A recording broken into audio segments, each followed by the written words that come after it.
group. And it's my colleague Linus Kaikai who's going to go with the first question of this interview. Thank you, Your Excellency. The hashtag out there is Ruto must go.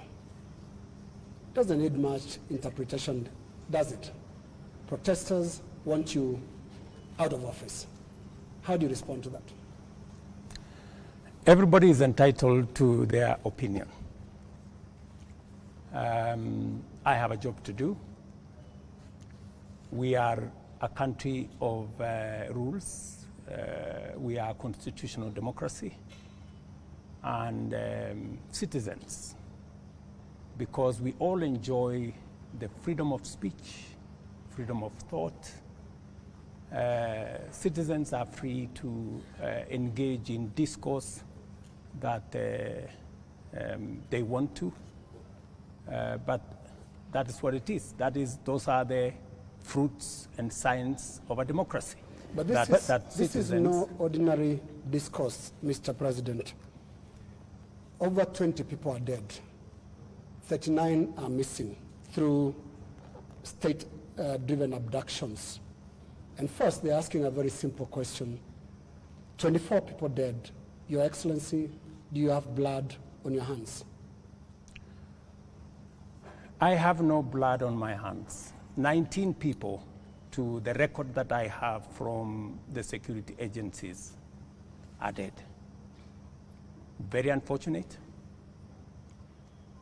As a democracy, that should not be part of our conversation. 2.4 billion of property has been destroyed. The Office of the Chief Justice has been burnt. City Hall has been burnt. Parliament has been burnt. That is the situation. Let's turn lives. Let's turn lives, Your Excellency. 19 let's people turn lives, dead. Your Excellency. We have 19 I said people 24. Dead.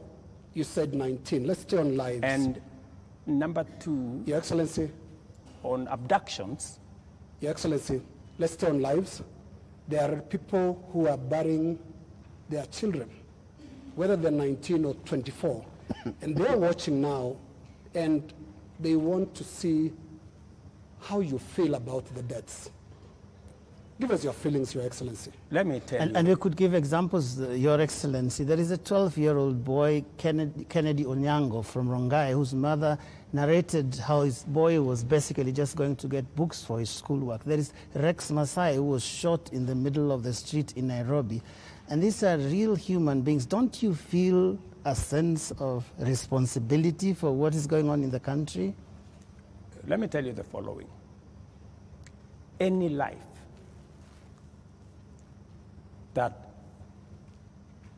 is lost is something that must bother anybody, beginning with myself. And it is the reason why I have told you that when I came into office, I said three things. Number one, I said there will be no extrajudicial killing in Kenya.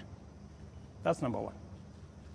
And I have made sure that there is no extrajudicial killing in Kenya. That's number one.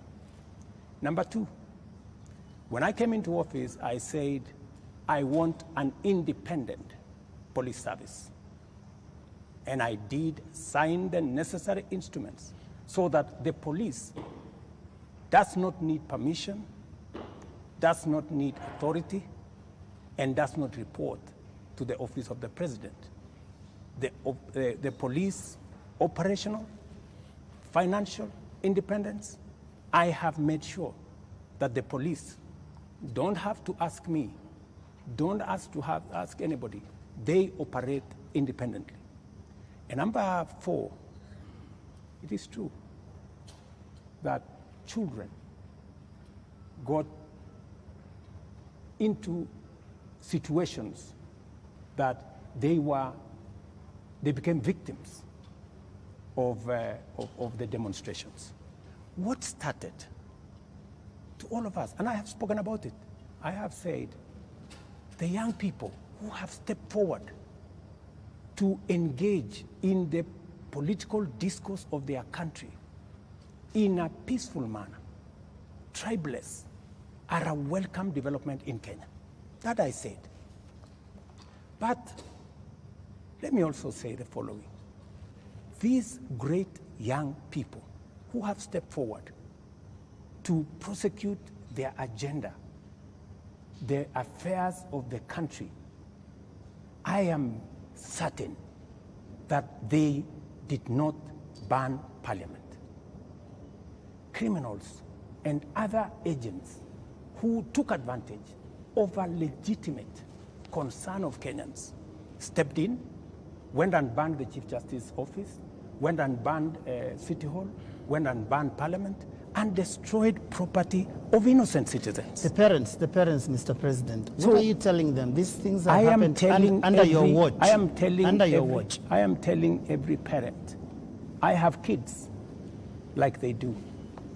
And I care when there are issues in town where criminals can take advantage of situations and create a situation where the police have to use rubber bullets, the police have to use live bullets in some cases, because that is what an independent police service has to do. And I am sure the police have a record and have an explanation for every incident that they were engaged in. And here is the incident, Have they Mr. given President. you- have they Just a given moment. you- Here is the incident, Mr. President.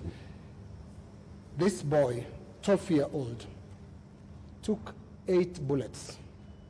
8 bullets into the body of a 12-year-old boy. What would you tell the mother of that boy? That boy is alive, right? No, it's not. Kennedy Onyango died. He's dead. So he's the one who died. Yes. So you're not talking about the person who was shot with rubber bullets, No. No. yeah? Shot with bullets 8 times. Let me tell you, Yeah. in Gong, this is the situation in Gong, right? In Gong, there was an incident where the police were overpowered by criminals. They took a firearm from the police. They used that firearm against people. And one policeman had to shoot this fellow who had hijacked a gun from a policeman so that not to endanger the lives of more citizens. It is among the 3 people.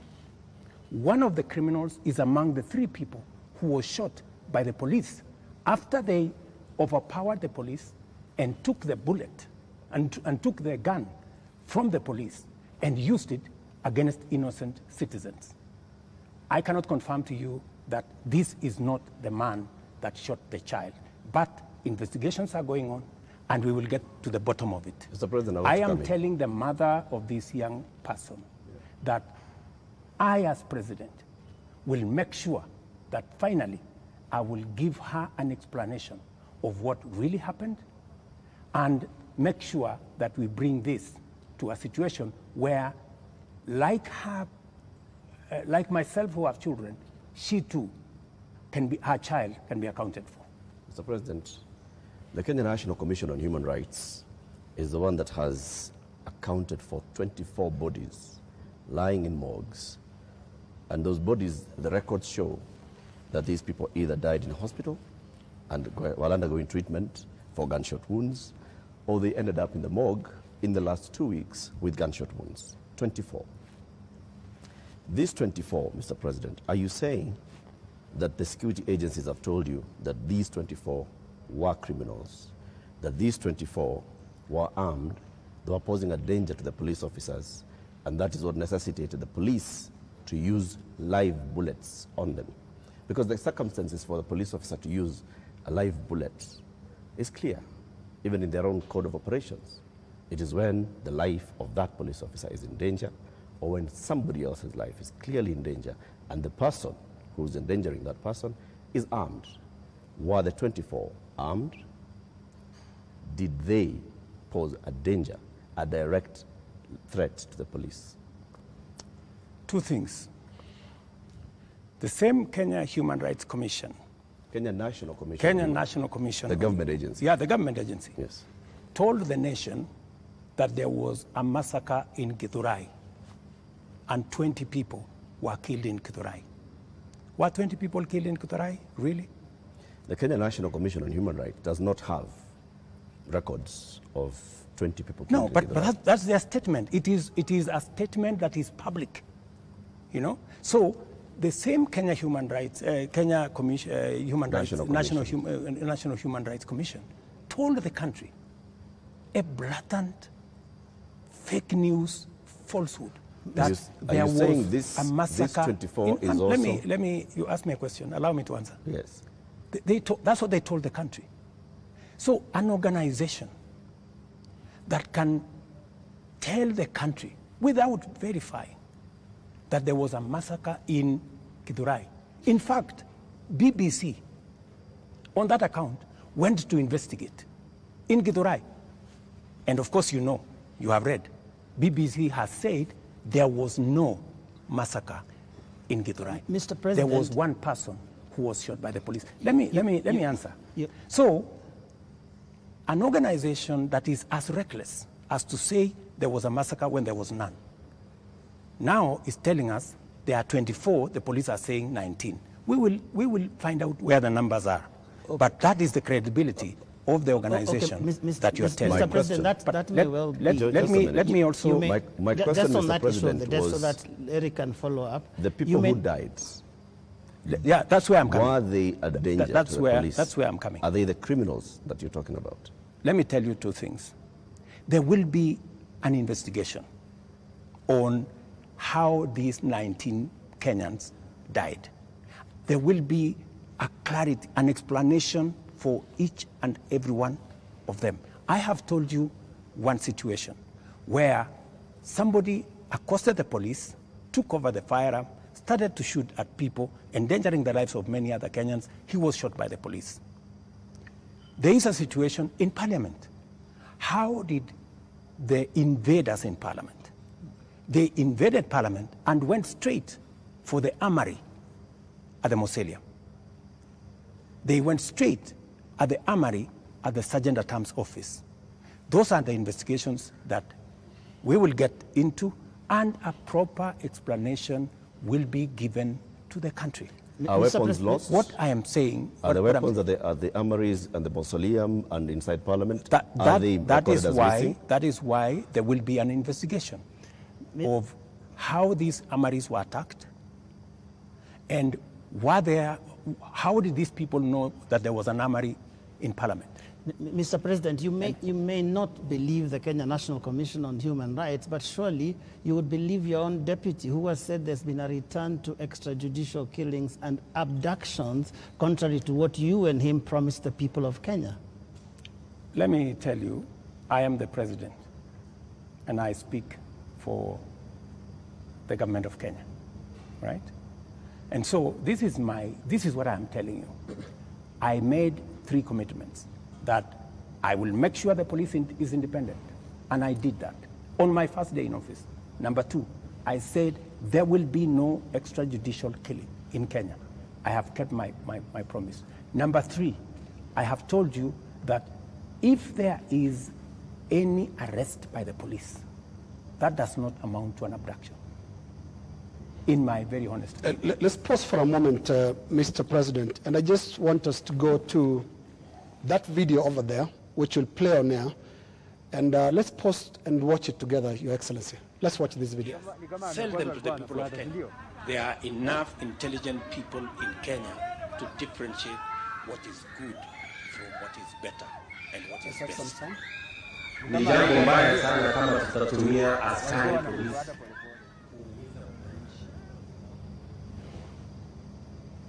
Hapo na maoni tofauti ya kisiasa. And waeleza ya kwamba these people don't understand the damage they are doing to the people and the economy of Kenya. All right. All right. Yeah, yes, the video in contention here was recorded earlier today. Yes. That of former MP Alfred Keter being abducted in broad daylight. Mr. President, before you even talk about the entire incident, The children were screaming, and a sound that we believe belongs to the wife was also heard, screaming in distress. How does that make you feel? Three things.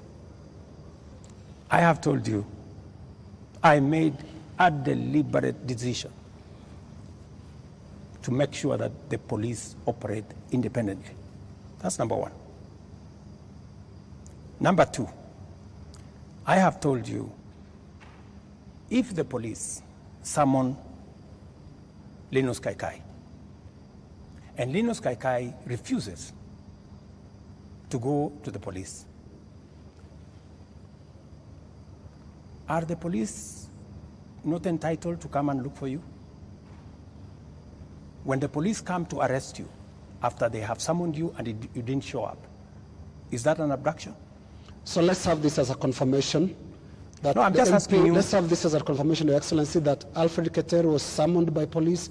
He refused to the police respond have to issued the a summons. statement. I would suggest, instead of us having a back and forth, the police have released a statement. Can you check what the police have released, the statement? And you still not answered my question. Which the was? wife and children screaming that way. I mean, how do you feel, Your Excellency? I mean, my friend, every child, every mother feels the same when their parent is under attack. I mean, that is what it is. But let me ask you, what about the children?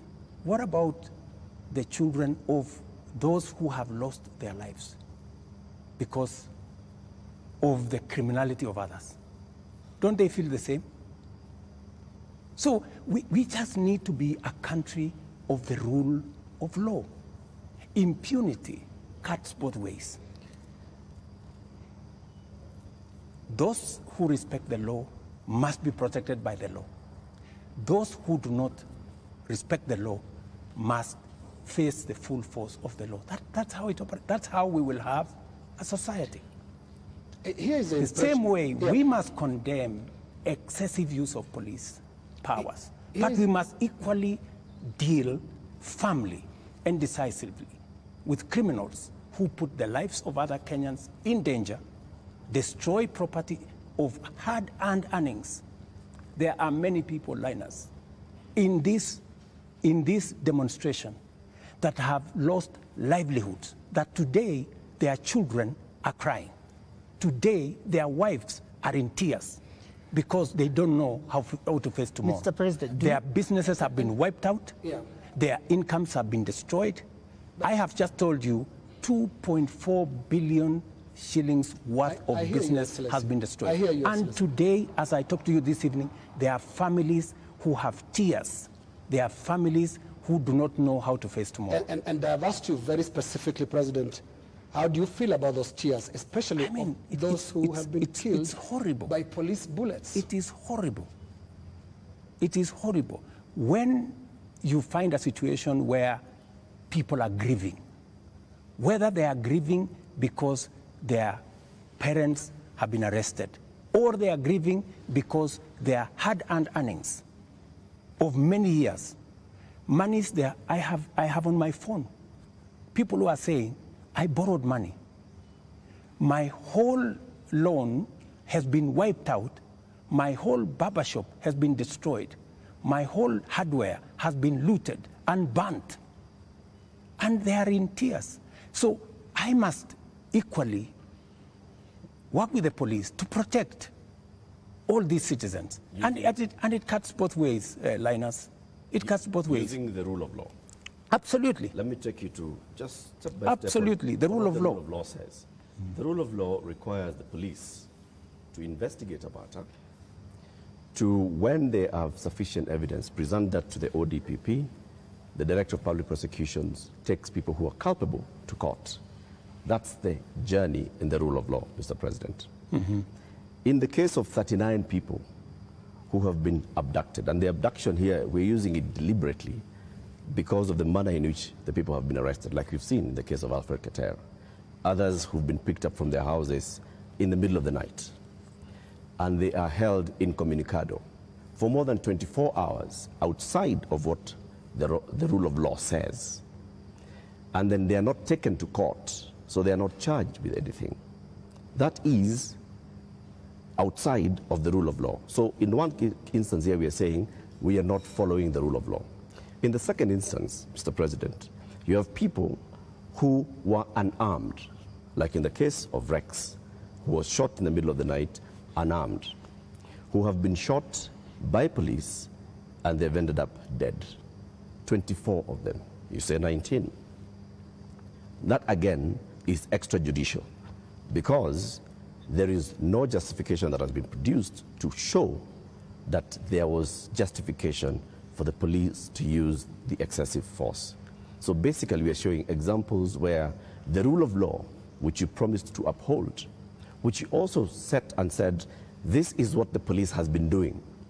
And you said, Mr. President, as you took office, that the problems with the police service also are going to the top, the leadership of the police service. And you promised the people of Kenya that you're going to hold the police to account outside of the rule of law and accountability, which comes to your desk. Are you holding the police accountable for 39 people abducted, for 24 people killed, for 627 people arrested and not charged, for 431 people injured by live bullets, rubber bullets, tear gas canisters, police batons? Latif, as I have told you, we must operate within the parameters of the rule of law. And I agree with you. The police must never act outside the framework of the rule of law. They must do that which only the Constitution and the law allows them to do. And it is very clear that any operation of the police outside the parameters of the law, the police will be held to account. Whether it is holding citizens beyond the stipulated time, but I must be thoroughly clear to you. When police arrest somebody, there is a constitutional timeline which they are allowed by the law to hold that person. 24 hours. That does not amount to an abduction. 24 hours. In my opinion.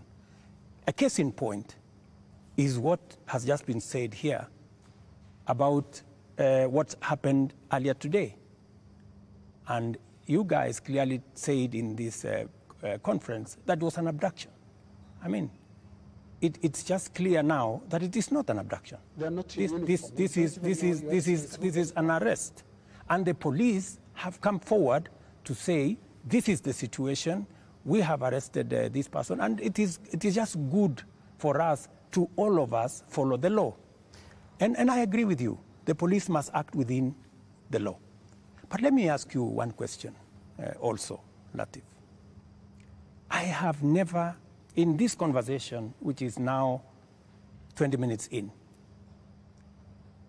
are you guys bothered about the fact that Parliament was burnt? Are you guys concerned that millions of businesses, of Kenyans, hardworking Kenyans, were destroyed? How do you feel? But it all how do you feel? It all happened under your watch, Mr. President. No, but this is at the end of the day, this is why we are saying you sought to keep us safe. We must be even. You know, we must be even. The police have a difficult job. They have to make sure the peaceful demonstrators are protected. But they also must make sure that the criminals, and when you say criminals, you know, when I said the other day criminals, many people took offense that I was calling the demonstrators criminals. That's not. Families of the dead, Your Excellency, that is not. That's a lot of offense. Family of Rex. Rex was killed in a week when the protesters were very peaceful. The first week of these protests were peaceful. We saw protesters carrying placards and water bottles. Rex was killed on his way out of work. Let me. How do you feel? I mean, let me tell you when they hear you say criminals. I mean, are you telling me Rex is the one who burned Parliament? But Rex died without breaking anything. No, I'm just telling you. He died You know, Rex before. There for are nothing. criminals Yeah. who infiltrated and caused mayhem. And in fact, some of the criminals are actually harmed. They actually harmed the peaceful protesters. Many of the peaceful protesters, they lost phones. They were attacked. In fact, some of the peaceful protesters were attacked by criminals, including a clear example of the one I have explained to you, that they overpowered the police, took the gun from the police, and started shooting innocent people. So we must deal with this situation globally. Mr. President. I feel for Rex and the mother. This should not happen to any child in Kenya, especially when they are engaged in a peaceful demonstration. Mr. President, the concern I've heard from the young people, because I've been speaking to a lot of them, and they said they haven't heard you. In the two statements, actually there are more now because you have spoken in other settings apart from the two addresses you gave.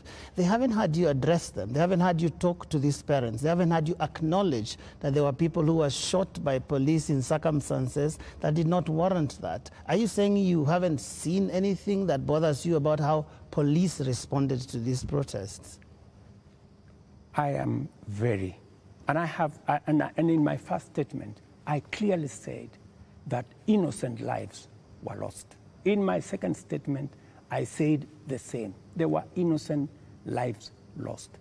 But also equally, as a person who is responsible, I must think about those who are suffering because they were innocent, but I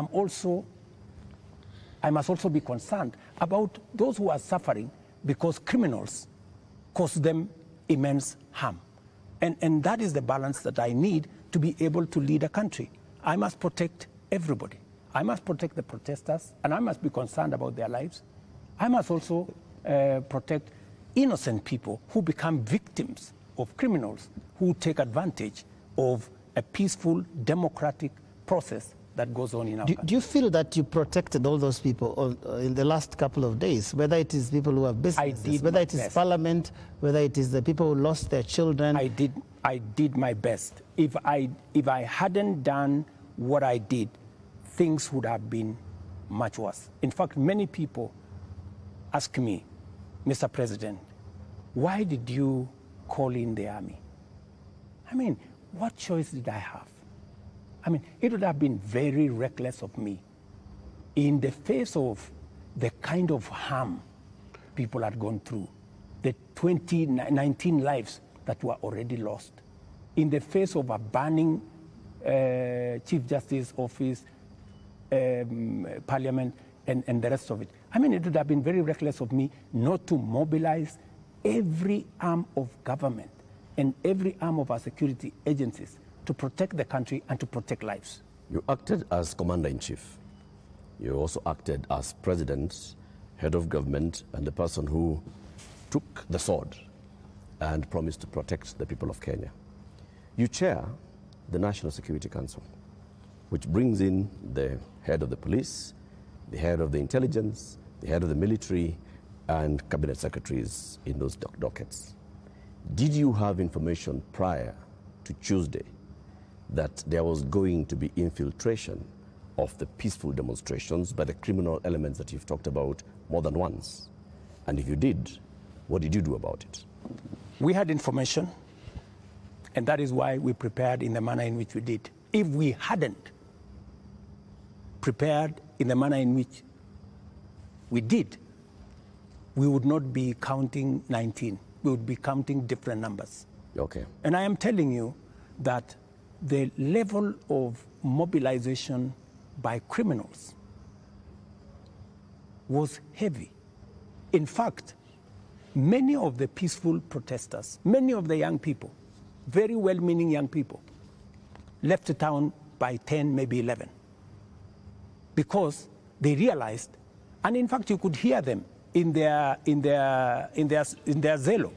They were saying, guys, this is not our group.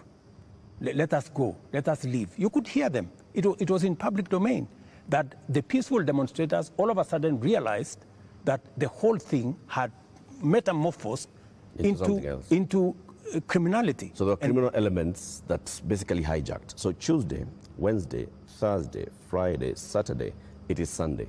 Mr. President, how many people are in custody on account of this? Those who you said they conducted treasonous activities, there were criminal elements. They, you will see them in court tomorrow. How many people are in custody?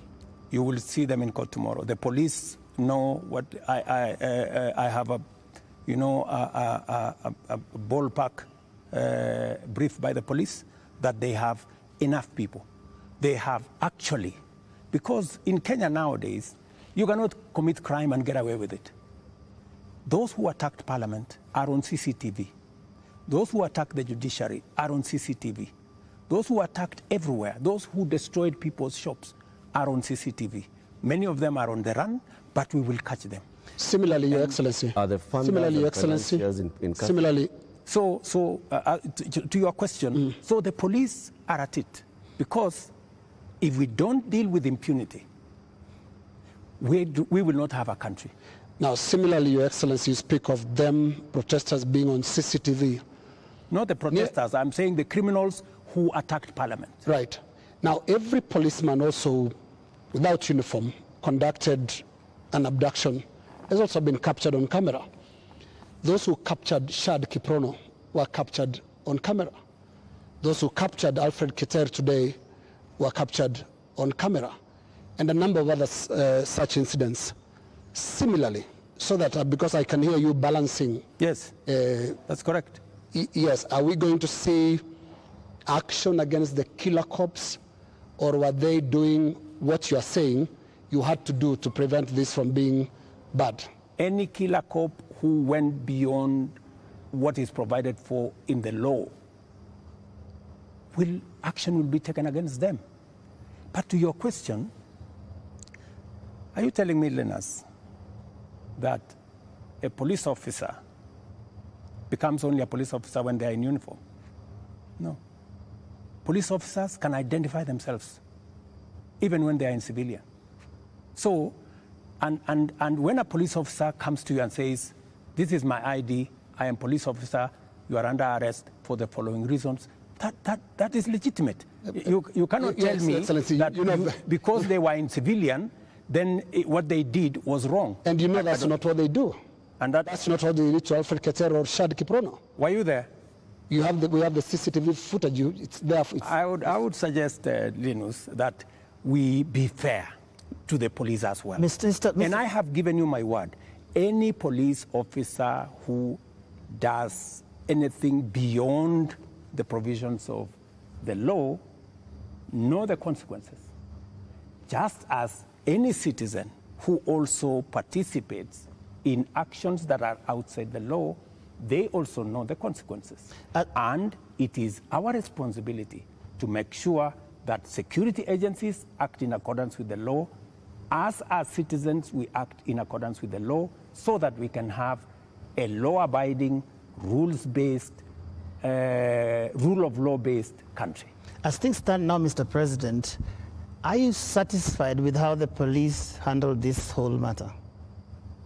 I think the police have done the best they could. If there are any excesses, we have mechanisms to make sure that those excesses are dealt with. Let's wrap it this way, Your Excellency, on that topic. You have absolutely no regrets about the abductions and no regrets about the killings? Those are your words. Those are not mine. They're also your deputy's words. Don't put words in my mouth. They're also your deputy's words, and he's part of your government, because it's so scary, Mr. President, sitting there and telling the whole country that from this moment on, we should not believe what your deputy tells us about the state of the nation until you speak. Yet we all thought that you're part of the same government. Don't inject my deputy into this conversation. I think it is not fair, since he's not here, to tell you in what context he said whatever he said. I think it is not proper to discuss the deputy president here, and he's my deputy. Please let me deal. But have you asked him that you had a press conference? Let me deal with the issues as they are now. I think being personal and going that direction does not help. I wish this was personal, Mr. President, but it's a really serious national issue that right after you spoke, your deputy told the whole world that he was informing us that extrajudicial killings and abductions had returned to this government that he's part of. How surely can that be personal, Mr. President? I am sure that if you interview the deputy president, he will answer that appropriately. You haven't asked him? You can take it from me that extrajudicial killing will not be part of an administration that I run. I can say that without fear of any contradiction. Yes, in the interest of moving this conversation forward, Your Excellency, I want us to look into the last 2 extraordinary weeks that this country has had. Protests that you called tribeless and some of your aides called leaderless. But protests that are led by young people who are unhappy with how you've run this country for the last just under 2 years now. But the question they have as they look at you and watch as you speak today, Your Excellency, do you get it? I get it. Let me tell you, my good friend Linus,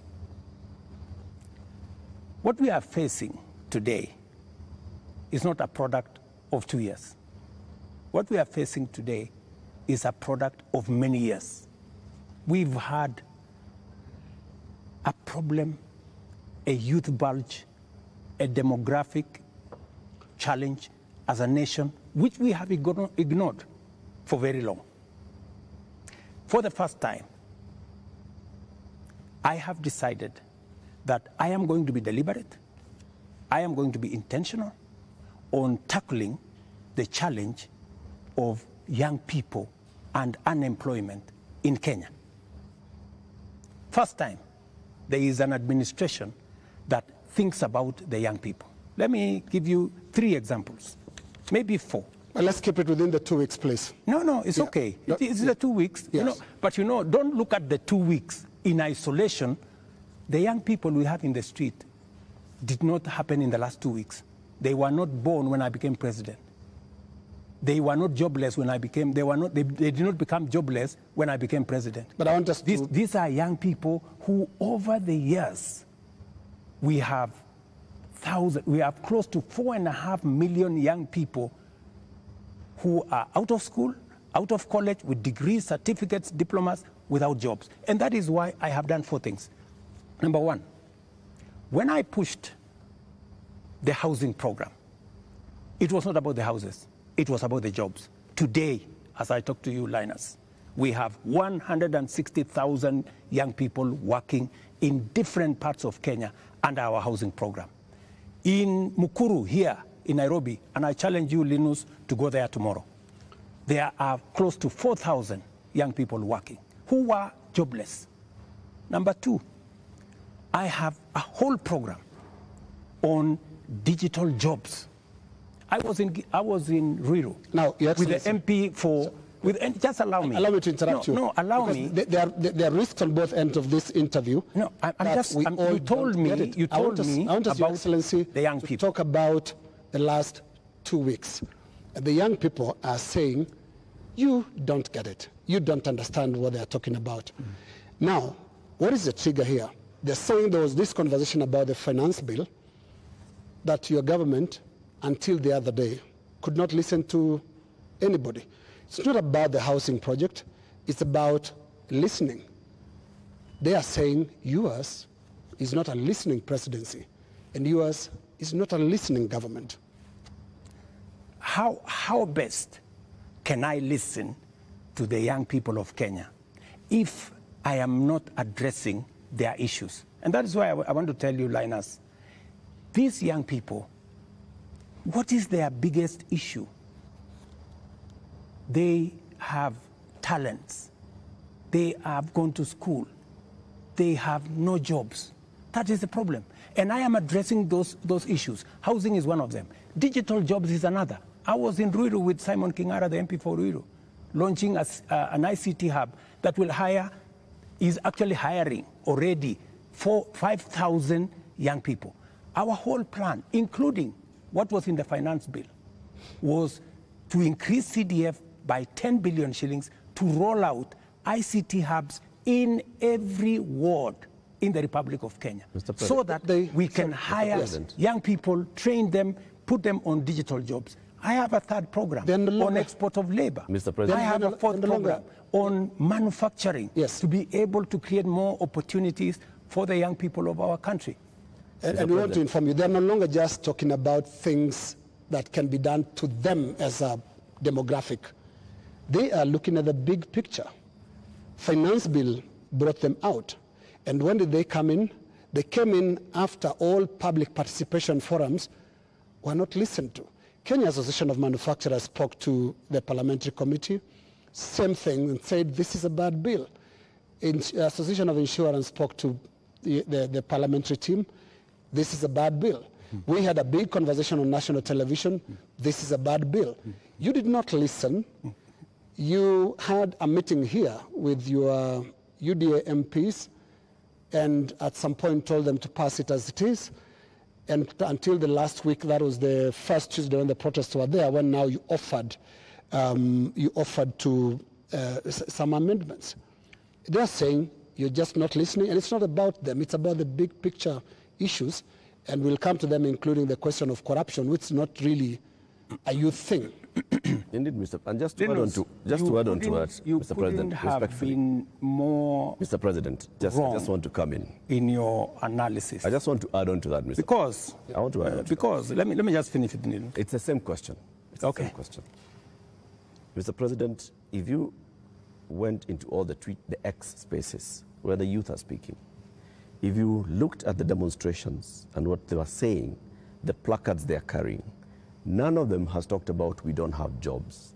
None of them have talked about the housing jobs are not enough for us. None of them have talked anything about what you have mentioned. So it's not that they are not seeing about the jobs. It is beyond that, Mr. President. And respectfully, I want to put it to you that you're not hearing what they're saying. In fact, they only had after the protests, after all those things you described, that's the time that you came and said, let me tell you the following. The rejection of the finance bill, and this goes to what Linus has said, that we didn't hear anything. Let me tell you, the process of a finance bill, in fact, you know, many people believe in Kenya that the finance bill is an invention of William Ruto. It is not an invention of William Ruto. The finance bill is an instrument that has been with us ever since independence. Only that we have made it much more transparent. Only that we have brought out more to the public. And that is why there is greater interrogation of what government is doing, especially after the new constitution that made public participation not a sterile provision of the constitution, but public participation to be an integral part of lawmaking, an integral part of managing the country. Let me tell you, when we took the bill, when we formulated the bill, it had 346 billion of new revenue. When MPs went out to the public said, we don't think this is good. We don't think this is good. It was reduced by 140-something billion shillings. It remained just 200 billion. Doesn't that amount to listening? No, it doesn't. That the public said, reduce this by... No, it doesn't, Mr. President. And that's why I said reject it. Just wait. No, we are talking about listening. Yeah. Just relax. We're talking about listening, okay? So the public said, reduce this by 146. We sat down, we cut down the areas, we reduced it to 200. What went into the space was the people who wanted to mislead the public, to say, oh, you see, in fact, everything you have been told is still there. This was not removed. These people are not listening. These people are not listening. And let me tell you, my good friend Latif, we have dropped the finance bill. Yeah? What does that mean? It means we have gone back almost 2 years. It means that this year we are going to borrow 1 trillion shillings to be able to run our government. That's what it means. I have been working very hard to pull Kenya out of a debt trap. Mr. President. Let me just allow me, because you know we need to contextualize this finance bill. It is easy, Joe. It is easy for us as a country to say, let us reject the finance bill. That's fine. And I have graciously said we will drop the finance bill, but it has huge consequences. It means we will not confirm the JSS teachers, 46,000 of them. It means we cannot support our farmers with 2 billion shillings for us to make sure that farmers get a fair return of 50 shillings per kilogram, per kilo of their milk. It means we cannot sort out the coffee debts. It means we cannot support the cherry fund. It means we cannot sort out the debts of farmers in Mumias. It also means that we will continue to import potatoes from Europe when we have potatoes in his village. You just told me in Kimana. We have potatoes in Nyandarua. We have onions all over the place. That may well be. I think the problem has been, these are people who are saying they haven't been listened to. You only listened because you said on that night, on that Wednesday night, that is the moment you said that you had realized, Mr. President, that Kenyans did not want anything to do with that bill. And one would wonder, how can that be, Mr. President? And you have had all these presentations that have been made. Did it have to take demonstrations and sadly loss of lives for you to come to a point where you'd realize what your people, the people that voted for you, are saying? That, I think, is what the young people are asking. Let me tell you, Joe, members of parliament are representatives of the people, elected. They are not fools and they are not mad. And I want to say, one day, Kenya will know that the MPs who voted yes are the true heroes of Kenya. Those are the people who saw the opportunity for us to unchain our country from debt trap and take our country to the future. Let me tell you, Joe, and I want to say this to the people of Kenya, that my plan was to make sure that in the next 3 years, maximum 4 years, we have a balanced budget, where Kenya is not the country where we are today. Let me tell you, gentlemen, and I want to tell the people of Kenya the following. We are in a very difficult financial position. This is something that the people of Kenya must understand, and that is why I am happy that we have a crisis. This crisis will help us be candid and speak to each other properly and contextualize where we are. We raised this year 2.3 trillion from our taxes. Of that 2.3 trillion, 1.1 trillion went to debt financing. 1 trillion went to salaries. What did we do? We had to go and borrow to pay the counties. We had to go and borrow to fund our education. We had to go and borrow to fund. Now, the funding gap we have done with the finance bill going down is that instead of borrowing 600 billion, we are going to borrow 600 billion plus 346 billion. That is close to 1 trillion. And let me tell you, my good friends, and I want us to be honest with ourselves.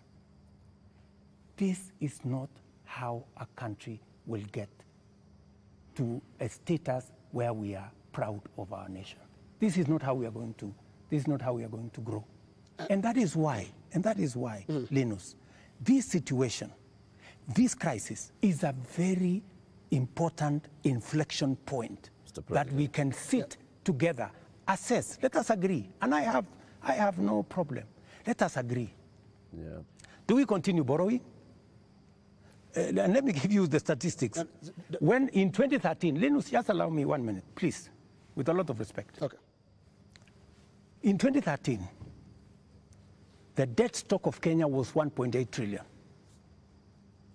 For 10 years, that increased 5 times to 11 trillion, 10 point something trillion. We built a lot of roads. We connected a lot of electricity. We did many things in 10 years. But we were doing it on debt. Today, we don't have the luxury to borrow because we have reached the limit. And today, let me finish. Today, all the money we borrowed from 2013 is maturing. That is why the biggest challenge that we have as a nation is that we are spending 1.1 trillion every year of taxes we collect from ordinary Kenyans to pay debt, and not the whole debt. That's interest alone. Yeah. Interest principal comes to 1.8 trillion this year. So, my good friends, and yet you want to tell me, William Ruto, don't collect domestic taxes. Go borrow more money. No, Mr. That's President. not what they're saying, President. And What is the alternative?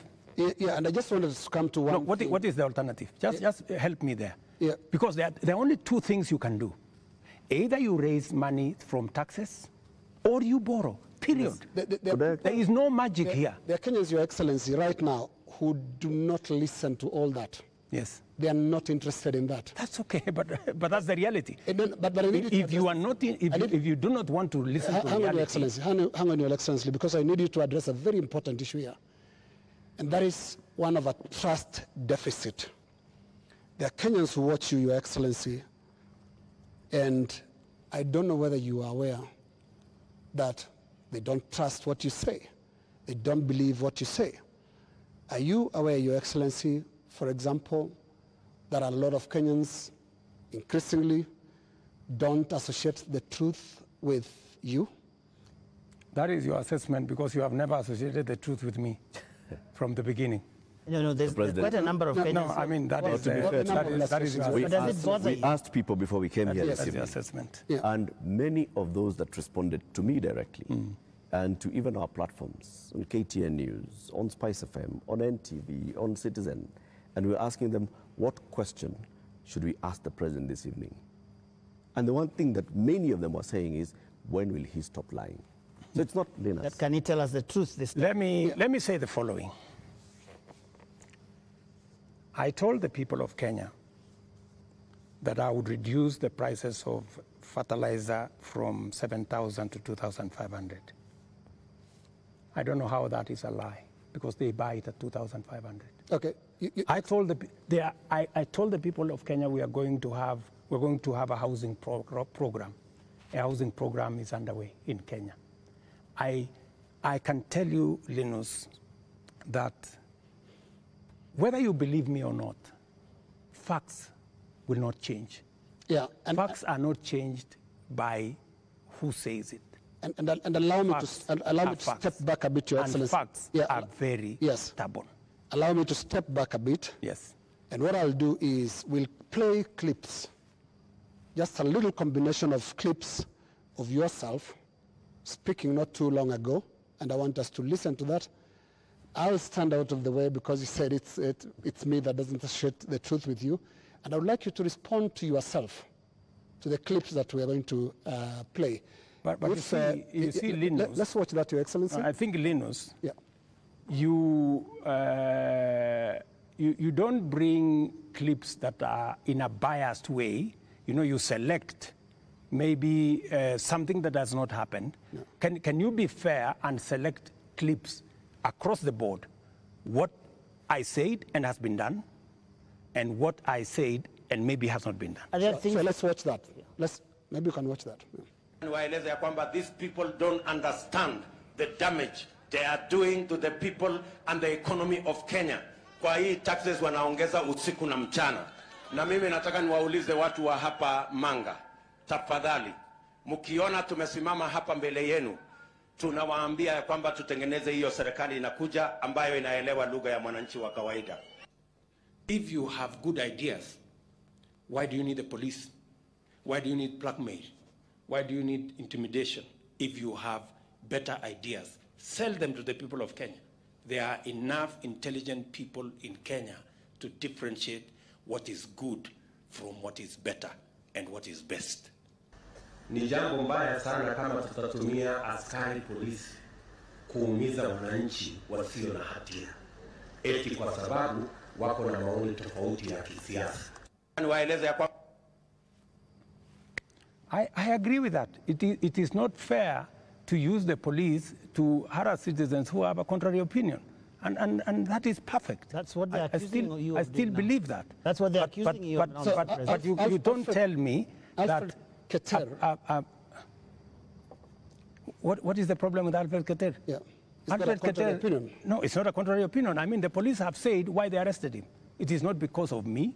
I didn't give any instructions. I didn't even know what was going on. Let me tell you, Linus, I am a very clear-minded person on what I say. When it is the police, I have said, many of the people who opposed me, many of the people who were very scared about what I would do when I become president, even the people who did worse things against me, I have never gone after them because I don't believe in settling political scores using the power of state or using the police. Let me also say the following. When I talked about the taxes that I was on the campaign trail, yes. I was addressing in the campaign trail, it was very obvious that when at that time we were in subsidies, that did not make sense. It is because I removed the subsidies and I changed and put production support. That is why today the price of unga has come down from 240 to 100 because I changed the model. I changed the configuration and it is giving us results. But are you aware, Mr. President, that the thing perhaps apart from now the police brutality that people associate you the most is the issue of taxes? I'm sure you know the name they call you. You've actually talked about it even yourself. This guy that they want to come down. Let me tell you, my good brother, Ageo. When I came into office and I assessed the situation, and it was no longer possible for us to borrow money, I had to be honest with the people of Kenya. I had to tell them we have two options, right? And even as we imposed taxes, we explained, we made sure that there was adequate, elaborate public participation on what it is that we were trying to achieve. And let me tell you the following. I have done the best that I could globally. Today, our country has tremendous respect from many quarters globally because of what I have done. I have raised the profile of our country. Today, I was in Narok, and the tourism numbers in 2022, 1 million tourists. In 2023, last year, 2 million tourists. This year, by God's grace, we will get to 2.7 million tourists because of the profile that I have done for the country. I know somebody will say that, that there is no truth in that, but call the tourism sector. They will tell you themselves that all hotels in Kenya today are operating 80% upwards, which is a new phenomenon in Kenya. I will also tell you that the international community have developed enormous confidence in Kenya. I see people who are saying, why did William Ruto go to China? Why did William Ruto go to Europe? Why did William Ruto go to America? Let me just tell you the following. When I went to China, we got money to be able to put equipment in 70 of our technical training colleges. Today, the contract has been signed, the equipment is being manufactured. When I went to China, we got money to build Bostock Dam that has been waiting, that will serve the counties of Bomet and Kericho. When I went to China, We got money to build, we got 30 billion shillings to build roads in Nyandarua, in Kirinyaga, in 8 other constituencies in Kenya. That's why I went to China. When I went to America, we got a $1 billion facility to be built in Naivasha that is going to be the biggest data center in Africa, funded by UAE, working with Microsoft and Kenya. When I went to the US, we also agreed Kenya became the only country in Africa that is going to benefit from the CHIPS Act, where we will be manufacturing computer chips with other countries. Kenya will be among the first, will be actually the only country in Africa that will benefit from that.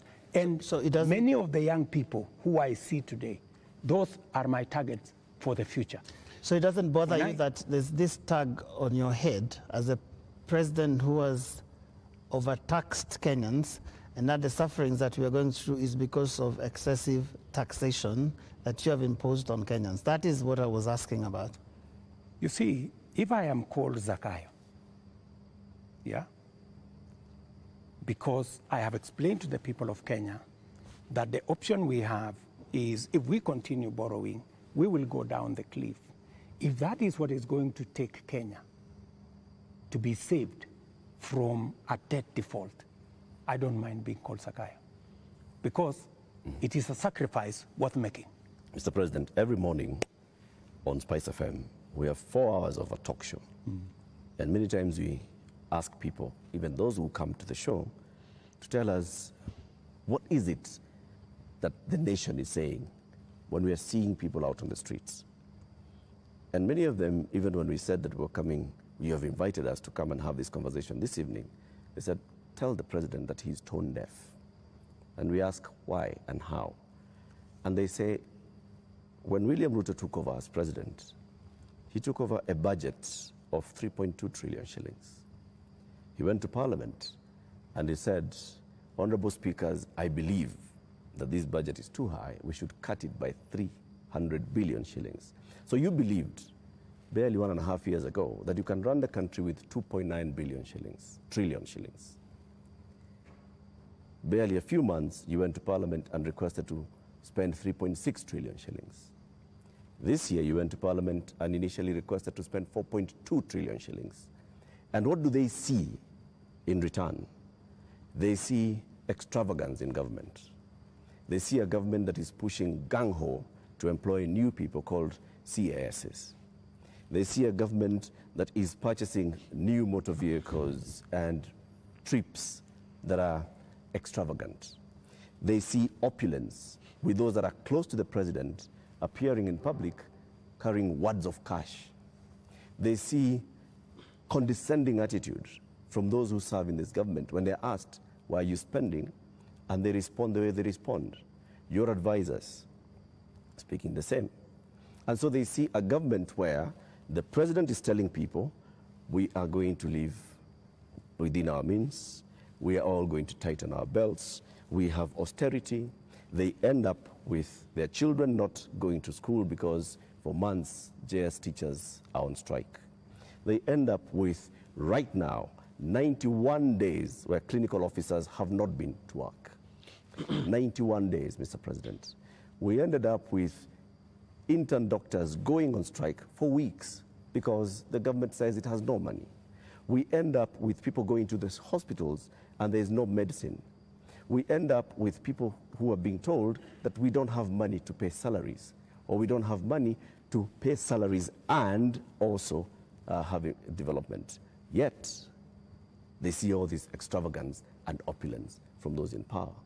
You are tone deaf, Mr. President, that's what they say. Well,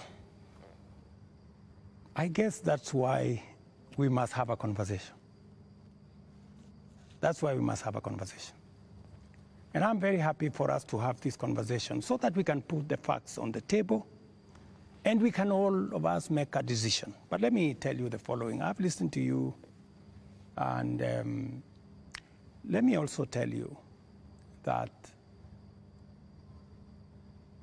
today the universities which were almost closed. They had debts of 60 billion shillings.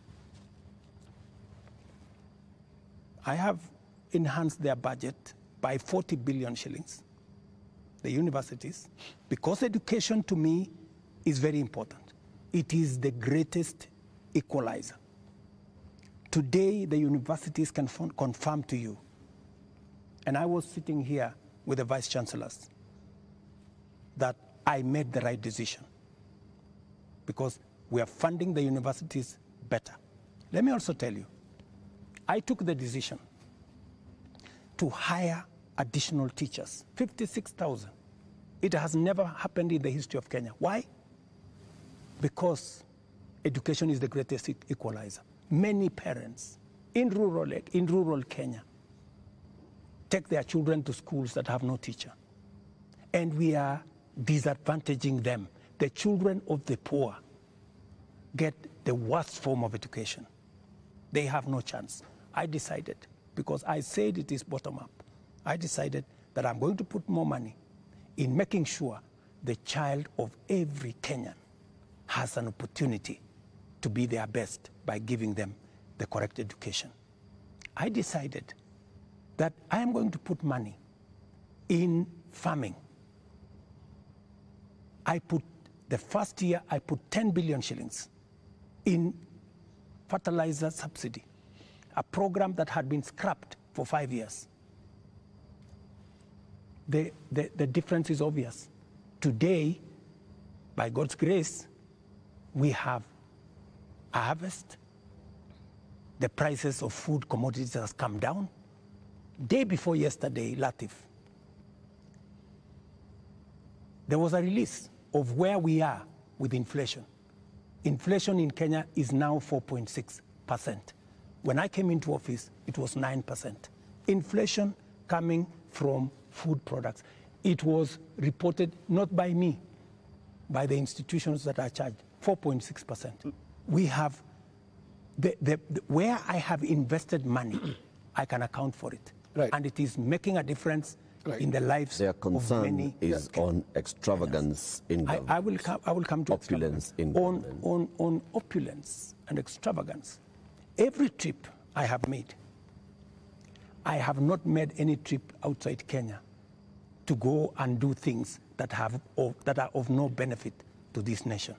I can account for every trip that I have made outside our nation, whether it is on projects or programs or investments, or even the profiling of this country to put it in good standing for us to attract investment. In fact, the Nairobi Stock Exchange, which was almost closed, was rated the best in the world.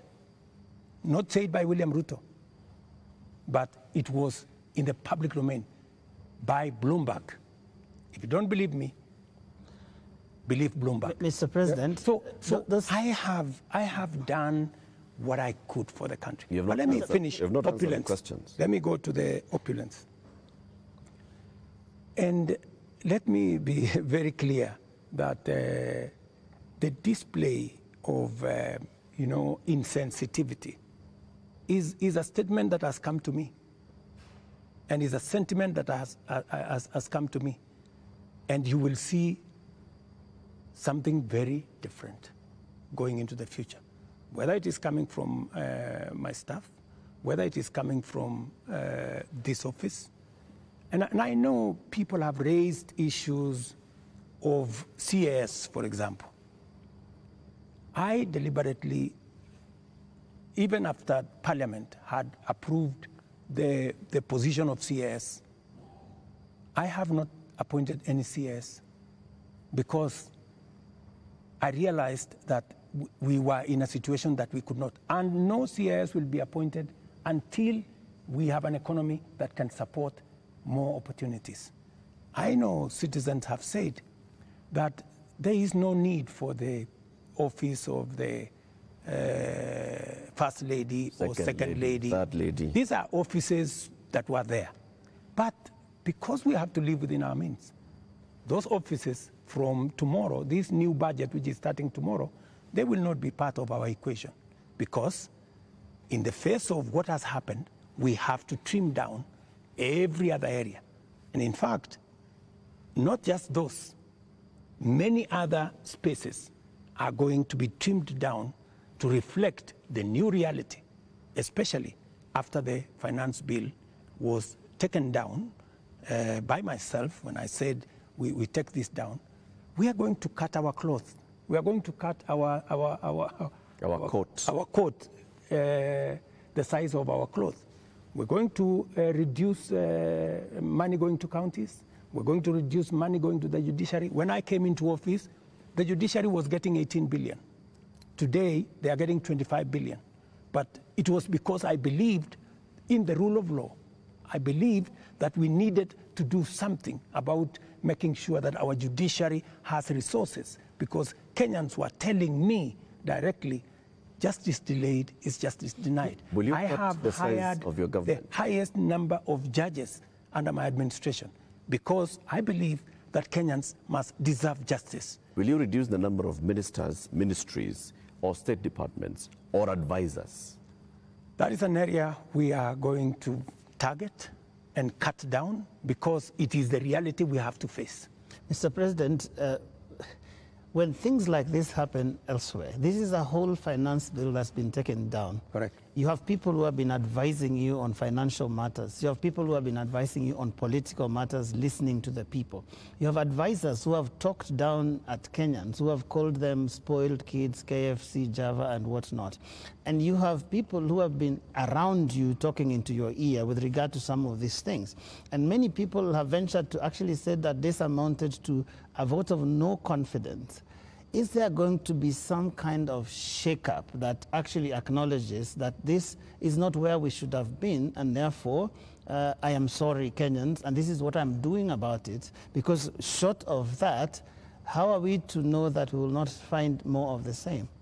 Watch this space. There are those who have said, now that clearly there are many people who have lost confidence in Parliament, there are those who have lost confidence in you, that maybe the way to regain the legitimacy is to go to an election. There is no provision. You know, we are a country of the rule of law. Yeah? We must, whatever it is that we do, we must keep it within the parameters of the rule of law. And we cannot take what has happened over the last 2 weeks or thereabout and say we are going to abrogate our constitution. I think we will be going towards anarchy. And I don't think that is where we want to take our country. There is a demand on me as president, and I have said, because of where we are, because of what has happened, there is going to be a thorough cut down on many things, whether we are talking about allowances, maybe even we should have a conversation around salary. We had a meeting here with MPs, and even them, they are persuaded maybe it is time to ban Harambes so that we remove avenues of people participating in largesse, demonstration of, opulence. And I want to tell you that I am going to take action. I am going to work on this. I know what we should do, but I am also not going to be reckless and take the country into a crisis. I will make sure that I act responsibly and listening to what the people of Kenya are saying. I don't know if this will preempt you, Your Excellency, but one of the most serious concerns that have been coming out, including in the Gen Z demonstrations, is the question of corruption. And right through this interview, you've not mentioned the word. And even as you go into that, I want to give you two illustrations. Kenyans dealt with or encountered the problem of fake fertilizers, and you never took action against your cabinet secretary for agriculture. Before that, we had the scandal around the importation of edible oil, which, Your Excellency, we don't know where the edible oil is to date. I don't think it ever found itself to the market. Again, there is a cabinet secretary in that ministry. And also, what got into the market was condemned sugar. And when we look at all the information around these three cases, these are people close to you. They're cabinet secretaries. And so you are unable to take action against them. So why should you be trusted now to act?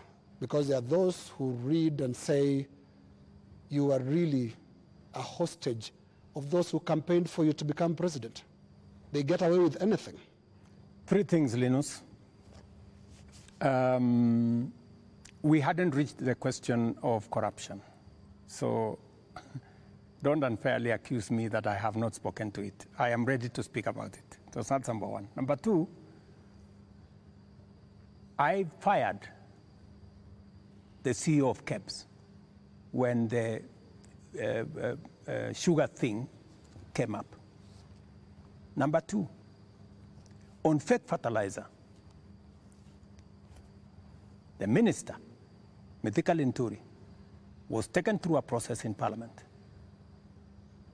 The CEO of National Cereals Board, the general manager of National Cereals Board, and other 7 members of staff are in court as I talk to you. The people who signed the contract, they are in court. You spare big fish and roast the small fish. No, let me just finish. Yeah. Because I need, Linus, you know, I am a fair person, and I am a believer in the rule of law. Even though I may not like you, but I must respect that there is a due process. The moment, you know, we will have a minister who is charged in court, meaning there is evidence that they have participated in crime. Believe you me, I will take the action that is necessary. But if somebody is taken through a process and that process comes out without an indictment, I mean, surely we must give somebody the benefit of doubt until it is proven. And the fact that the CEO, general manager, and all the people that were there who actually evidence was found have been arraigned in court. Isn't that a step in the right direction? What a political responsibility. What a political responsibility. Let me finish. And then number 3, the other one you asked me was edible oil. The people who are involved in edible oil, I fired them, and they are in court. We have a new management in Kenya National Trading Corporation. In fact, we've just hired a new management for the Kenya National Trading Corporation. So those are actions that I have taken. And for your information... Void of what Joe is calling political responsibility. Yeah. I mean, but you see, else in the ministry can be... But you see, yes. But you see, gentlemen, if there is no evidence against a minister, surely, do you want me to fire somebody if there is no evidence? You know, there was a time, Uhuru Kenyatta, as I served him as his deputy, removed 6 cabinet secretaries. But eventually, they were found that they were innocent, and we had to appoint them to be ambassadors. You know, so some of these, you know, actions must be tampered with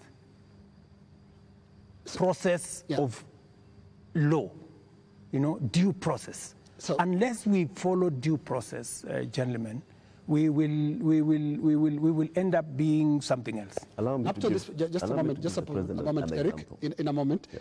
Because up to this point, Your Excellency, if I don't want us to lose the context, the last 2 weeks have been extraordinary. We've never seen anything like this. You have KDF troops in the streets of Nairobi. Up to this point, Your Excellency, and including on the question that I've just asked you of accountability within your government, do you think you are addressing the grievances that have made thousands of Kenyans across the country in places that were unimaginable to get out to the streets to say Ruto must go? Do you think up to this point they feel you've addressed their grievances? I am not in their space, so I am doing what I believe I should be doing. I have taken the responsibility to withdraw the finance bill with all the attendant consequences. That I have done. I know what it means, and I know where it takes the country, and it is not a simple decision for me to make. And for your information, the finance bill was going to take Kenya big steps forward. But it's a sacrifice I've had to make because of the political reality that we are in. But it will mean counties will have to take maybe 30 billion shillings off their budget. It means we have to reduce CDF by maybe 10 billion shillings. It means we have to rethink about what to do with JSS teachers. It means we have to put on the freezer. We wanted to hire another 20,000 teachers because there are kids who do not have have teachers. It means we have to work on our UHC program. We thought we would upgrade, for example, Linda Mama. You know, we thought we would upgrade Linda Mama. There is something, Your Excellency. But it means we have to hold that, and it means many things. Just hold on, what else do you want to hear? You are speaking outward, but looking at the grievances, they are also asking questions inward from you, Your Excellency. And what I can hear from these grievances that have been expressed quite loudly, you said you are not in their spaces. We sometimes get into the spaces to listen to what they are saying. And all they're saying is, you cannot be, for the next 3 years, the president that you've been for the last 2. So what is that you're going to change about? That's why Linus. Yes. That's why Linus. That's why we are here. Of course, it's not going to be business as usual with the kind of reality we are faced with now. It has to be different. Do you regret anything at all? What you should have done better? What your people would have done better? Well, maybe there are things we should have done better. We should have communicated better. I think the biggest problem we have, even with the finance bill, because the finance bill has great things for Kenya. The finance bill says we shouldn't be importing potatoes from Europe. The finance bill says we shouldn't be importing onions or eggs from Europe. The finance bill says we should be growing our own industries. We should be manufacturing diapers in Kenya. We have 10 companies doing that. We should be manufacturing all those things in Kenya. We should be expanding our manufacturing capacity. That is what finance bill was talking to. But I am sure we will recover that when we have explained. The biggest challenge that I regret is that we didn't communicate better. Maybe we failed in explaining to Kenyans what the finance bill was all about. Because I promise you, if I am given a chance to explain to the people of Kenya what was in the finance bill and what the finance bill would have done for this country, every Kenyan would have agreed with me. But my regret is that they would say you were here, Mr. President. They said you would have explained. We didn't explain ourselves better. Maybe my communication team failed. Maybe I'm sure my communication team failed. Our communication architecture did not deliver, did not get the message out to the people of Kenya. In fact, if you look at what people were saying, they were saying, for example, there is a matter of land on the finance bill. There was no matter of land in the finance bill, not even a single line. And it is on that basis that people rejected the finance bill and many other things that were not in the finance bill. Now, communication is about words, Mr. President. Let's go to the deeds, because when you see what Gen Zs are doing, for the first time in the history of this country, we've had protests on the altar of the Holy Family Basilica, because the young people of this country are telling you the political culture, which you've been part of having politicians speak in church, converting the platforms into, converting the pulpit into campaign platforms, must end.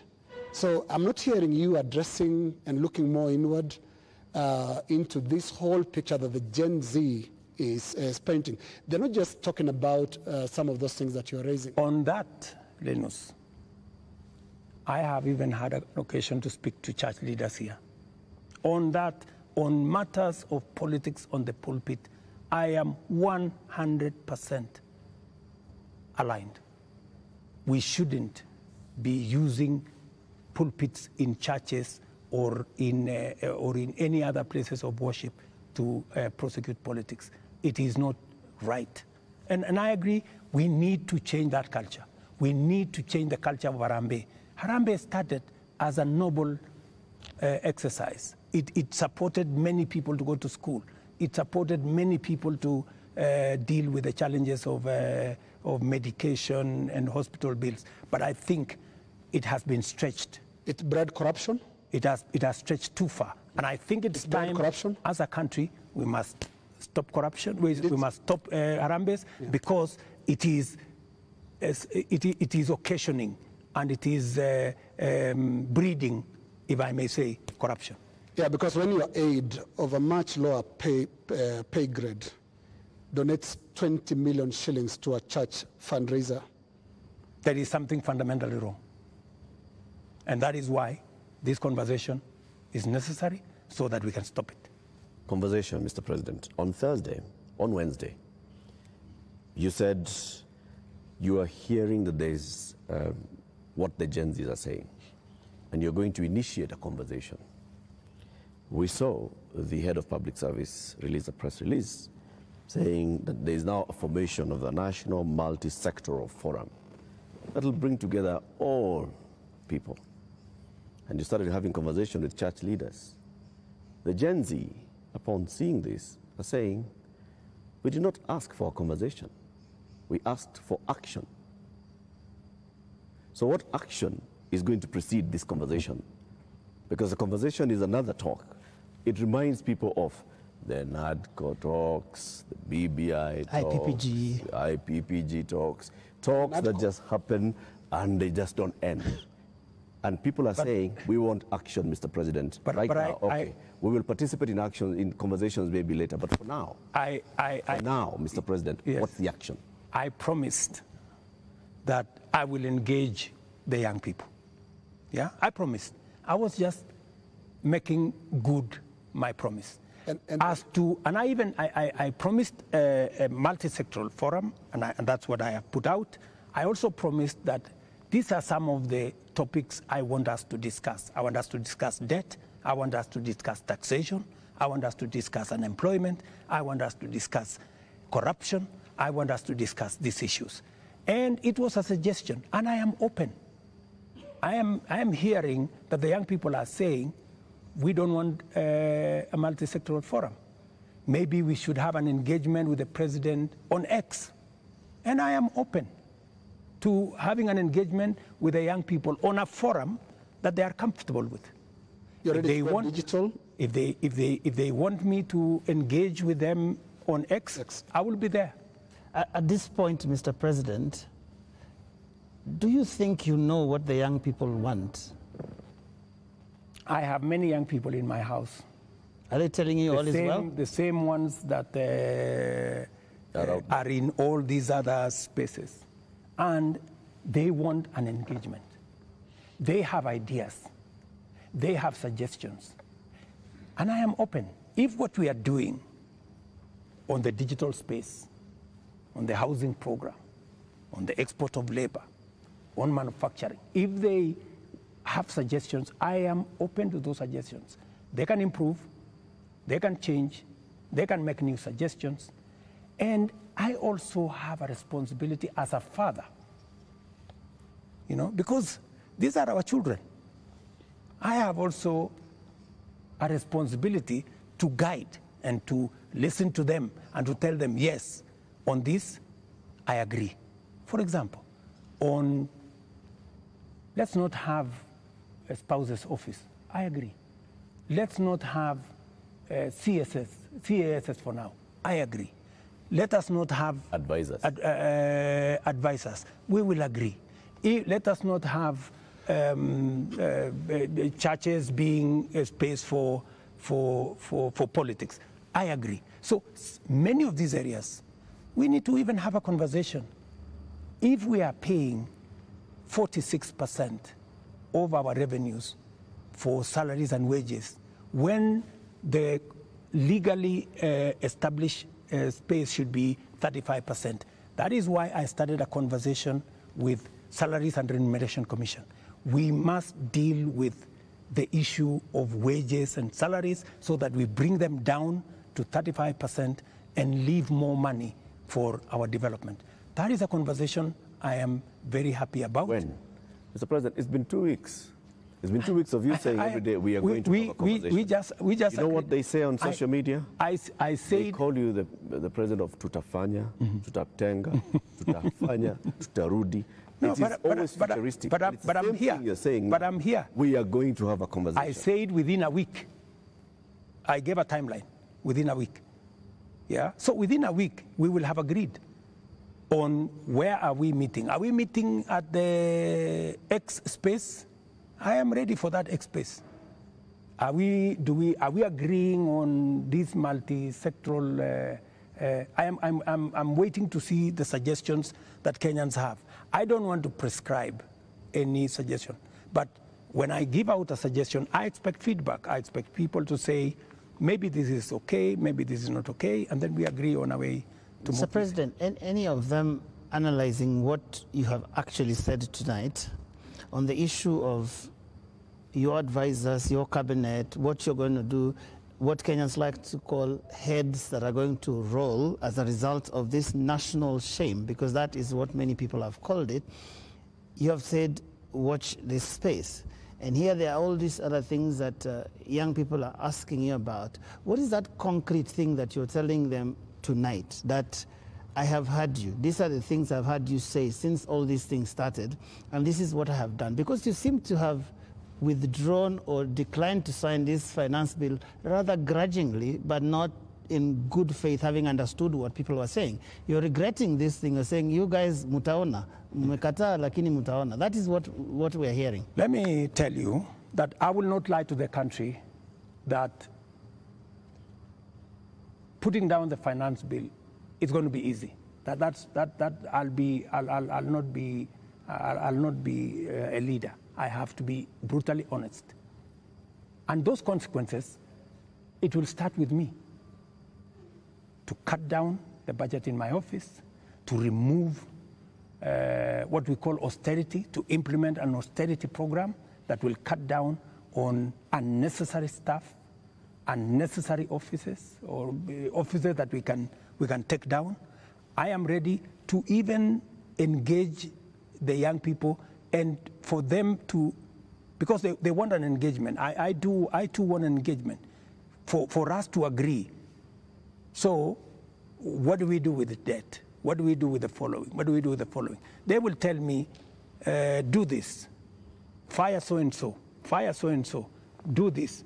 And I will tell them what is possible and what I think we could do it differently. Or are you telling me that I should just listen and implement without making a contribution to the conversation? I thought we are having a conversation. I'm just telling you what they are saying. I'm not saying anything else. I'm just telling you what I'm hearing, because yes, you did say you are not in their spaces, but I am in their spaces. And in 2 weeks, Your Excellency, by now you'd have known what you should do. And I mean, there are basics. Which 2 weeks? 2 weeks of the riots and 2 weeks of the protests. It's been 2 weeks. It started the other Monday. So let me ask you, Linus, the protests, I finally decided that because we didn't communicate sufficiently to the people of Kenya the import of the finance bill, and there was so much built around it, including a lot of fake things, you know, that were not in the finance bill. Many things that were not in the finance bill were used to fight the finance bill. And you know, at some point, many people did not even care what was in the finance bill. Do not care? I think, you know, at some point, you know, as leaders, we must stop somewhere and say, we have a country to run. I mean, we cannot be reckless. We must, at some point, stop and say, what are the consequences? Because everything we do has consequences. And we must be careful as a nation to make sure that our country does not go down to the dogs. And believe me, countries, you know, have gone in the wrong direction. And we must be careful. And I don't want to be the leader that took the country in the wrong direction. We must be measured. We must be careful. We must listen to the young people. We must listen to other views and be able to make a carefully well thought out plan for the country out of where we are. Yeah, but what if the protesters are actually saying something in totality about your government, not just about the finance bill? It's not about just the finance bill, is it? Linus, as I have told you, we are a democracy. The people of Kenya can make a decision. Yeah? And I am perfectly, you know, alive to the fact that when the people of Kenya finally, the same way they decided to elect me, when they make another decision, we will comply as the people of Kenya. You know, that's what a democracy is all about. You know, people can vote in a government, people can vote out a government for whatever judgment the people have. So I want to be very clear to the people of Kenya that I will do my best to make sure that I tell the country the truth and I take the country forward. And I am committed to that. And I can see Kenya changing. If I had managed to pass this finance bill, Kenya would not be the same. We would take this country to the next level. The kind of investment I have made, the kind of collaboration with many friends that we have done, we would begin to see this country soaring into the future. But all is not lost. Maybe we have taken one step back. Sometimes maybe it is necessary to take one step back to be able to take many steps forward. And that is my thinking of this situation. But surely it must bother you, Mr. President, that 2 years ago you ran such a euphoric campaign with things like Hatupangwingwi, and 22 months down the line, your State House is surrounded by the military. The military tanks, scary as they are rolling on the streets of major cities. And as we sit here today, people are saying Ruto must go. Surely that is such a fast slide. There must be something that causes one to pause and say, how did we get here? What happened here? And one would have expected an earth-shaking statement tonight that tells the country, I get it. Something has shifted in a major way in our country, and I'm also shifting as your president who's listening, and this is the new direction things are going to take. Let me tell you, Joe, I came into office at a difficult time. Yeah? We have a combination of coming out of COVID. We have a serious drought that hit our country. We had interest rates that went up everywhere. We went into a very difficult situation. What did many countries do? Many countries went and defaulted. And I don't want to mention countries because it's not right to mention. But almost 8 countries in Africa went down. Many people expected Kenya to be among the 8. But believe you me, I have carefully managed the economy of Kenya. Kenya is not among the countries that have defaulted. If anything, we have running programs in Kenya. We have a whole housing program that is running. We have a whole digital program that is running.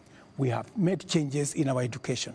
We've hired more teachers. We've made sure that we have a new funding model for our universities. We have supported our farmers. We have reduced the cost of living. We have done many things, even in the context of all the challenges that we have had. I am telling you, I came in, and I believe I'm the right person to be in this space when Kenya is in a difficult position, because I believe I am the person who can sort out the challenges that faces Kenya at a point like this. But when the public and the protesters, the Gen Z, some of who actually formed the base of your election campaign, are telling you, we are disappointed, you've not delivered. Hashtag Ruto must go. What do you tell them? Let me tell them the following. Good friends, the young people of our nation, my sons and daughters who supported me to win the election. I hear you. In fact, I saw, I think it was on your headline, a gentleman from my village who was saying, the president has let us down. Many children in this village are not getting jobs locally. That is why they are going abroad. Little did he know, my good friend from my village, that the children, the 500 of his colleagues around our village, are actually part of my plan on export of labor. They have actually, I intentionally supported them to leave the country because we got them jobs outside Kenya. So I am telling the young people of our nation to be patient. Our housing program is rolling. We will be hiring more architects. We will be hiring more engineers. We will be hiring more professionals to support our housing program. In the next 2 years, we will have 300, maybe 1,000 people working in that space.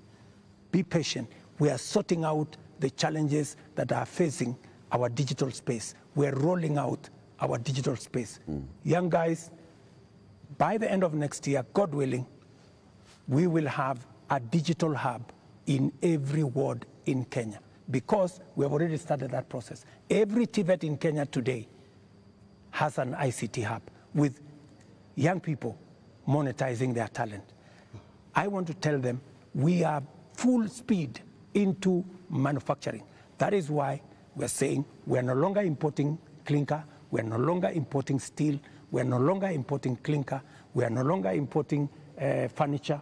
We are going to stop importing eggs. We're going to stop importing onions and all this, because we want to promote our local manufacturing to be able to create jobs for them. We are no longer going to be importing diapers or sanitary pads from other countries.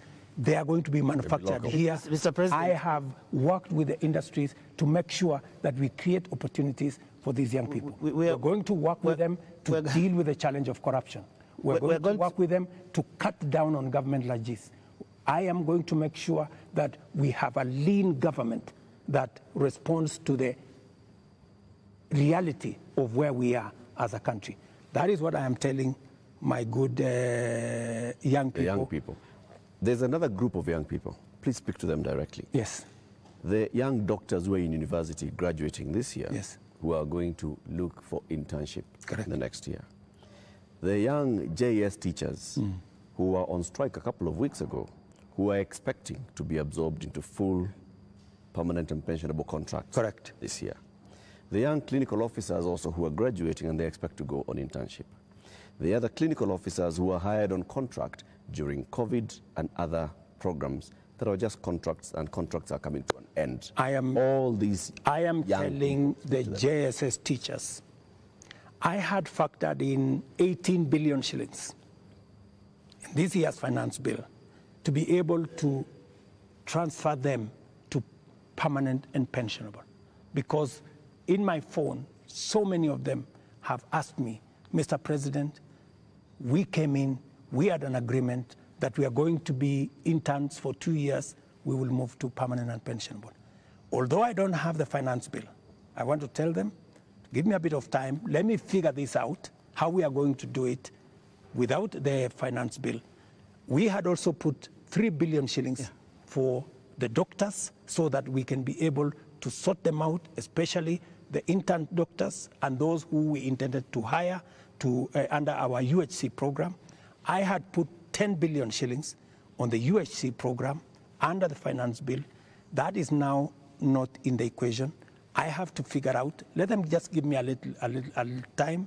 I'm going to figure it out again because I know and I feel and I made a commitment to them that we will do this. So even in the absence of the finance bill, and even as we cut down on expenditure on many other areas, it is still my commitment that we will see what to do with them so that the job they are doing in teaching our children, in treating our people, do not go to waste. Mr. President, we're almost winding down this, but have you noticed that those young people, they actually have worked out the things that they believe you can take out and still be able to do the important things? Because you seem to have this elaborate plan, and I'm wondering where their views will fit in, because you seem to have this all worked out, but they probably don't want all those things. That is why they have figured out. That is why, you know, part of what I told you, Joe, is communicating, you know, and I hope this time round I find a medium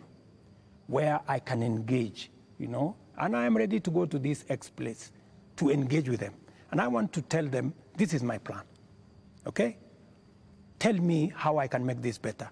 Tell me this is not good enough, you know, change this. Because I have seen some of the demands they have made.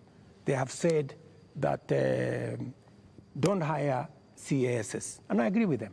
They have said remove the office of the first lady, the spouse of the second lady and all that, and I have agreed with them.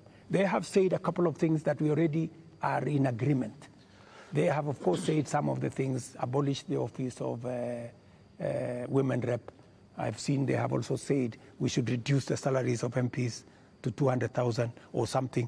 Some of those things are things that are not in my power.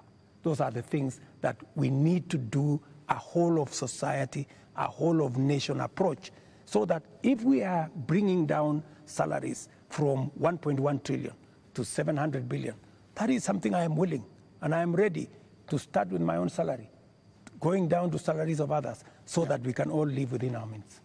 Your Excellency, we're now going to our final questions. And my final question will be about the protests and the deployment of KDF, which you did a few days ago. Now, the Gen Z, millennials, and the online Kenyans that are organizing these protests are promising to be back on the streets on Tuesday. What should we expect on Tuesday when protesters, peaceful as some of them have been, turn up on the streets of Nairobi? Do we expect them to be chased away by the Kenya Defense Forces? First, the Kenya Defense Forces will not be on the street. They only come as a last resort. If the demonstrations will be peaceful, I promise you, the police will be there to protect the demonstrators. But the police will also be there to make sure that the criminals, the fellows who come to burn offices, the fellows who come to loot property, will also be dealt with. That is my commitment. We must all operate within the law, and that is what it is. My final question is on the elephant in the room, the elephant in our budget, public debt. Candidate William Ruto responded to a question during the debate, and he said he's going to commission an audit of the public debt. President William Ruto last year responded to the same question and said it's important for us to audit our public debt. Today's question is when? Public debt is actually a public document where we are as a country. The 10-point-something trillion of our debt is in the public domain. But I am prepared for us to put in forensic experts as part of this exercise so that we can all appreciate, yes, this is what we owe, and then agree, how do we pay? How do we deal with it? In fact, I was in Korea. In fact, Korea, when they had a problem of debt, the whole nation came together. And people contributed gold. Others contributed many things because they wanted to pay their national debt. Maybe we will need that conversation once we are all clear that this is public debt. My question, Mr. President, is when?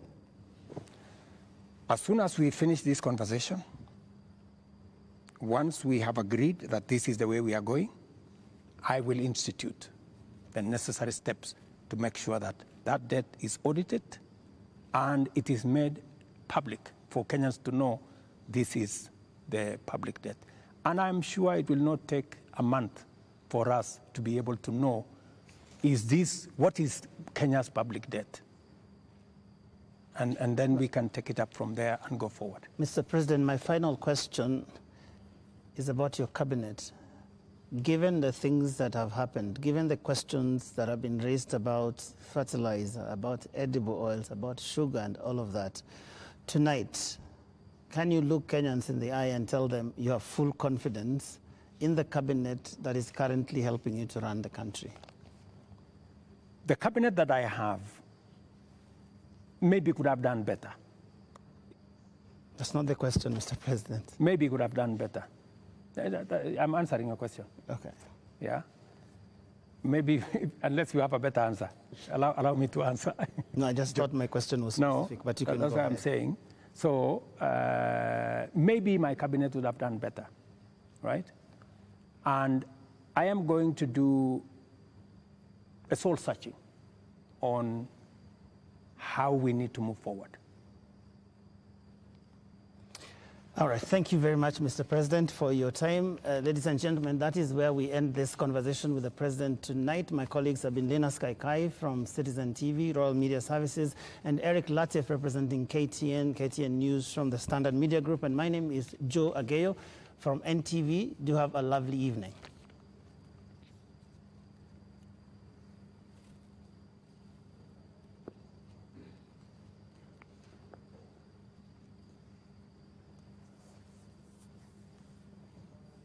Set up.